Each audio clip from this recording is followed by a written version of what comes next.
Hi everyone, waking up. It's afternoon. Everyone got their coffee. All right. We're gonna talk a little bit about our efforts at Neural, as well as we have a great panelist here. Some of the best experts in the machine learning and AI space, as well as tokenizing specific data for our use cases in healthcare. And what I'd like to do is actually turn it over to our panelists and give a quick introduction. I myself am the CTO of Neural, building some of the wizardry, but we also have insights from the industry at large. And two of the gentlemen here today are also experts in some really amazing technology, and we'll get into that too today.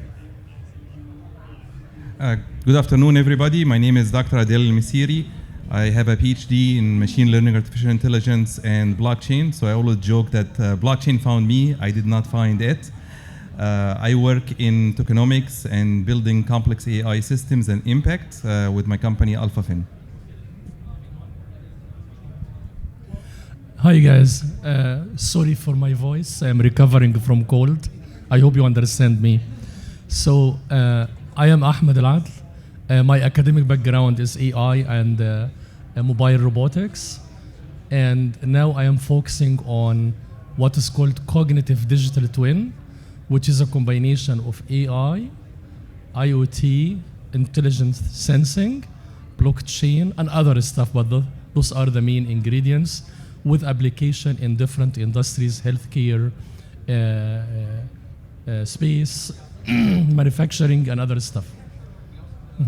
And hi everyone, my name is Diana Duker. I am the COO of Neural Labs. And so what is Neural Labs?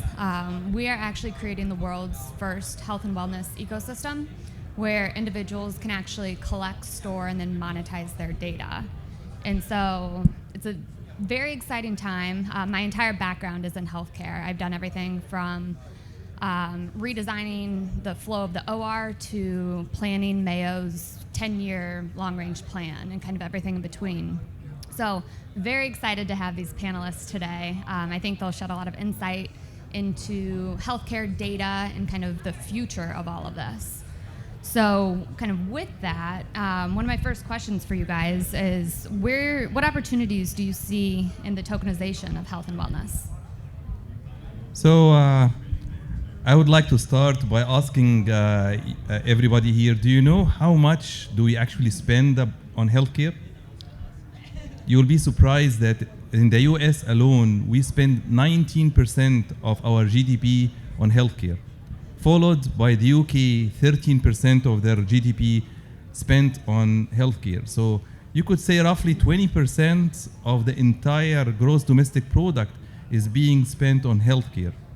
However, how can we know the efficacy of this money? Where are we spending it? What's the transparency in it? It's a big chunk of our income that is going every year into healthcare, and it is like a black hole. Money goes in and nothing comes out. We think that it's actually helping, but is it really? Where is the proof? How can we make sure of that? How can we improve healthcare nationally as well as internationally in the globe? We spend on average twice as much as the UK on per capita, and almost 3 times per capita as Japan on healthcare. Do you think that the healthcare that you are getting here in the US is better than those, that much better, twice as better, 3 times as better? Something is wrong. That's why the role of AI and tokenization is important. Why is that? Because if you are familiar with the behavioral economic theory, you know that we as creatures are built up with an incentivization mechanism, a dopamine response in our brain. When you get a quick thing, a quick win, you are more prone to continue with that behavior and do it more. That's why when we look at healthcare and look at bringing some sort of tokenization into that space to help resolve that problem, will help with the fundamental behavior that we have as humans to get well, not to get sick. So it's truly to improve your healthcare. That's where I see the future of tokenization in healthcare. May I add something? Yes. So I think healthcare is an ecosystem. We have healthcare providers, insurance, but also we have two major pillars of the healthcare ecosystem: life science, pharmaceutical, drug research, disease research. Tokenization across the whole ecosystem, in my opinion, is the future of the healthcare ecosystem. Because one of the major problems, if you talk with any company in the life science or pharmaceutical industry, they will tell you our major problems is data, availability of patient data. And we know that each country, we have here HIPAA and others, European Union has their own regulations as well, as we know. Nearly every country has its own regulation around patient data. And if you talk to the academia, to academic people in this area, the same, we don't have data. If you give me the data, I can do more.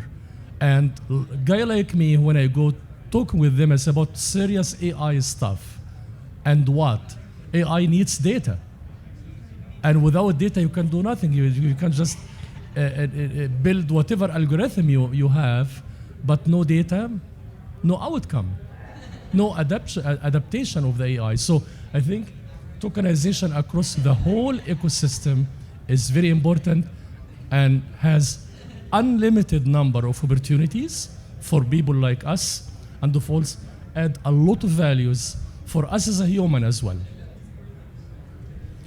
So for both of you, a question here on the next phase of AI's intersection with blockchain. What do we have to consider when we're building AI solutions with blockchain in mind? I'd like to maybe think about the topology of that architecture briefly, so that everyone here understands a little bit why we're utilizing blockchain for AI as well in healthcare. I think I will continue what I mentioned before. AI, it's about data. Data quality, data quantity. If we don't have both, nothing. We can do with AI. We can do nothing with AI. So, blockchain would add for us a lot of capabilities which all of us aware of. About, for example, take the enhanced security of data, the efficient capability of blockchain to gather, process, and store and secure data, the immutability capability of blockchain as well. All of those capabilities of blockchain can be mapped one-to-one to the AI adoption space, and you will see that, forget the name blockchain, the concepts, the technological and architecture concepts beyond blockchain are, in my opinion, a must if we wanted to do more and serious applications based on AI. I will come later then. There's something which I introduced in 2016 in collaboration with MIT called cognitive digital twin. Maybe some of you heard about digital twin, but I added cognitive. I added a brain to it. But there is something else called digital thread. I will come back to this, which will highlight more the values blockchain would add to cognitive systems, which every one of us would like to have in our personal life, our professional life, and across industries. But I will come to back this later on. Yeah. Mm-hmm. And I want to take another angle about it. Is a lot of people talk about AI, but what is AI really? So if you want to understand what AI is, it's two parts. The first part is a brain, like Dr. Ahmed mentioned. And the brain is basically all the different algorithms that you have, like is it an SVM, neural networks, random forest, and so forth. But a brain is like a child's brain. So if you get a child and feed it no information at all, they will not learn. Put that same child in the US, they will learn English. Put that child in Germany, they will learn German, right? What is happening here, the environment around that child is helping that child to grow. So AI is the same like that. It's a brain that needs data in order for it to learn, and then it will be able of rendering a decision around what's going on. Now, are you familiar with Geico? Not the insurance company, garbage in, garbage out, right? So the quality of the data that you feed that brain will determine the quality of the model that that brain will generate. A higher caliber information would lead to better brain, which means it will present better predictions for you in the future. Now, how can we make sure that that data is A, correct, B, immutable, and fully transparent and traceable? Those are basically the characteristics of a blockchain, right? So that's why blockchain is quintessential for securing the quality of the data that will feed that AI and generate a much better prediction models for the AI in the future. So both of you are obviously experts in this field. And where would you say, where are we on the spectrum of integrating AI and blockchain into healthcare? Are we just scratching the surface? Is there a ton of opportunity ahead? Kind of where do we fall in that spectrum?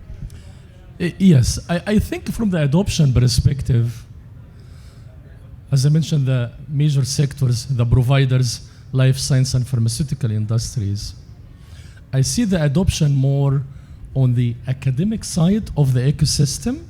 Most of life science and pharmaceutical companies, the researchers are academics, are applied researchers. And most of them studied AI in their college or their PhD time. So the adoption, therefore the adoption is more there on the academic side, the research side. Like, remember COVID-19, one of the applications, one of my former teams created, we called it Digital Chemist. It was simply how to use AI, intelligent sensing, IoT, and other capabilities to help the specialty material scientists in their lab, in their daily research. And when COVID-19 started, the same application, we took the same application, gave it to the major names, you know, who invented the vaccine or therapeutic after that. So, to your question, Diana, it's on the academic side. On the healthcare service provider side, they are using AI mainly for smart automation, process automation, fraud detection, kind of, for me, for any AI expert, simple applications. But the serious applications are on the disease modeling, drug discovery areas, mainly. Adele, how would you answer that as well? Oh, that's a huge topic. So, y'all, I come from Nashville, Tennessee. So, it's the healthcare capital. So, right now, we are seeing wonderful applications happening immediately. We've certainly not scratched the surface only, but we are going in and seeing lots of potential. An example of that, Sarah Cannon Cancer Research Institute was conducting a study on using radiology. So you go get a scan and you have radiology notes. They did an AI application on it, and they were able of recalling patients that found that they have an advanced stage before their time, meaning we're able of saving lives in cancer. Another institution that was looking at precursors of early onset of diseases, and being able of running more tests on those patients so that they can create the intervention much earlier. Meaning that in the current technology, we have a lot of parameters for each of us. And it is very hard to pinpoint and customize your medical experience if you're gonna do it the old traditional way. Why? Because it takes so much time, and your physician has 4 to 6 minutes to see you between patients. So that physician does not have the time to actually go through your entire medical history, correlate that with like patients, like demographics to find out what looks wrong with your case. The AI can, because the AI can analyze all of that data, compare it to thousands of patients that are in the same group like you are, and then it will assist the physician by telling her, hey, look, this looks a little bit out of scale. This guy has a tendency to develop diabetes too, so let's run some batteries. This guy gained a lot of weight in the last 6 months, so what's going on with their life? That kind of thing is happening, which means that finally, healthcare will change from sick care, you get the care once you are getting sick, into actually health and wellness, meaning we have the insight to help you before it's too late, before you get the disease onset, so that we can avoid thousands and thousands of dollars spent and many, many hours unnecessarily spent on doing that and the treatment there. And I know you're itching to add to it, so back to you. No, just I wanted to add something here. I focus mainly not on small algorithms here and there. I focus on, and I hope you too, the transformative power of AI, not just algorithms and small stuff. I was talking with one of the largest medical equipment manufacturer in Europe a couple of weeks ago, and I was happy to hear from them that AI is shaping the design of the new generation of their medical equipment. So it is embedded, as you mentioned, Adil. Image processing is an easy stuff. I did it when I was doing my master a couple of decades ago. And it is not new for us. Even X-ray understanding is not new. But the new is that we have computing power, capability to collect data, and all of this stuff. But what I want to say, focus on, and even if you are a small startup, the ideas which will transform something in industry in a big way. So how about AI, and we'll talk about digital twin later on, transforming the design of the X-ray, MRI, or whatever medical equipment, that I go inside the machine, it's not just a scan and data collection, it is diagnostic. It is not scan anymore, so I transform my machine from scanning, data collection or data generation, to diagnostic. So from the business perspective, it's perfect. From the patient perspective, this is what we need. I don't need to go through machine after machine and wait for radiologists to analyze, and they get a lot of things wrong, and then I get maybe wrong diagnostic and wrong medication, all this stuff. Everything will be smart. This I mentioned, cognitive systems that work for us, not make us more our life more miserable. Yeah. Who's awake and whose brain is hurting? Awesome. We're going to get into something really fascinating right now that's going to make it even worse. We are going to talk about what a digital twin is. And at Neural, we are building the approximation of a digital twin for the human body. Not parts of it, not your fingers, your hands, but the entire thing. And how do we organize a digital twin and build a digital twin for everyone on the planet? That is a daunting task. So I like to talk through that with you both as experts. And maybe just, Ahmed, you go first and start talking about the importance of a digital twin. Yes, sure. So digital twin, as simple as digital representation of something. What is it? I don't know. You decide. When you say you wanted to create digital twin for a human, does it mean it is, will I get the healthcare data, the lifestyle data, other relevant data in the digital twin, or more than that? So the case will decide what is the digital twin in this specific case. But let us go to the bigger picture. Digital twin is all about collecting the right data, put the right data in the right context, and take a decision or action based on the data you have. As simple as that. But this is not simple. So when I talk about digital twin, I talk about in 3 dimensions. One, the platform dimension. Let us call it the digital twin platform. This is a technology platform which does not exist yet. I know maybe if you go online and Google digital twin platform, you will find a lot of them pretending they are not. They took part of the capabilities we need and implemented it, that's fine. But don't sell it as a digital twin platform, it is not.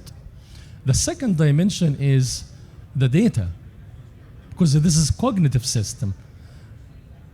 Cognitive, including analytics, of course, yeah? So the second dimension is the data, what I called cognitive digital thread. What does it mean simply? If your digital twin is going to take decisions about your health, so we know as a human, to be able to take this decision, you need those sets of data, some domain knowledge, combine them together, and have them input to the cognitive core. If you have this, you mean that I need a system which will collect the data, the data sets, gather the relevant domain knowledge, so collect the data set, raw data, consolidate the data, contextualize the data. Mean, if I tell you temperature is 100, doesn't mean anything, doesn't tell you anything, right? But if I say 100 in the context of we are in Miami, well, it's normal. But 100 in Boston, oh, end of the world, yeah, as a Boston guy. So, so we need domain knowledge to put the data in context. Because I think you alluded to this, Adil, AI or cognitive system is not about machine learning algorithms. We have knowledge management, we have reasoning. Without reasoning capabilities, you get simple, dumb AI system. And we know there are a lot of bots everywhere, dumbs you can just, they're useless, just wasting of time and money. So we have the platform, the thread, and the third one is swarm. If we create digital twin for us, for all of us here, can a company or our healthcare provider create swarm out of any number of digital twins based on specific roles or goals? And of course, we can make more out of the data and knowledge the swarms are collecting and creating, or the swarms can collaborate together and help one of us. So platform, thread, and swarm. Those are the three dimensions quickly. This was a very quick introduction. All right. Can you hear me now?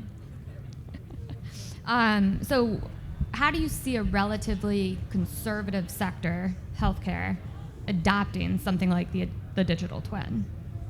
I think, as I mentioned, the service sector, the healthcare service providers are profiting directly now. And we see, as a Boston guy, we have around Harvard Medical School, a lot of startups adopting the concept of digital twin for the service sector of the healthcare ecosystem, because mainly it will be created for the patients, for the humans they are serving.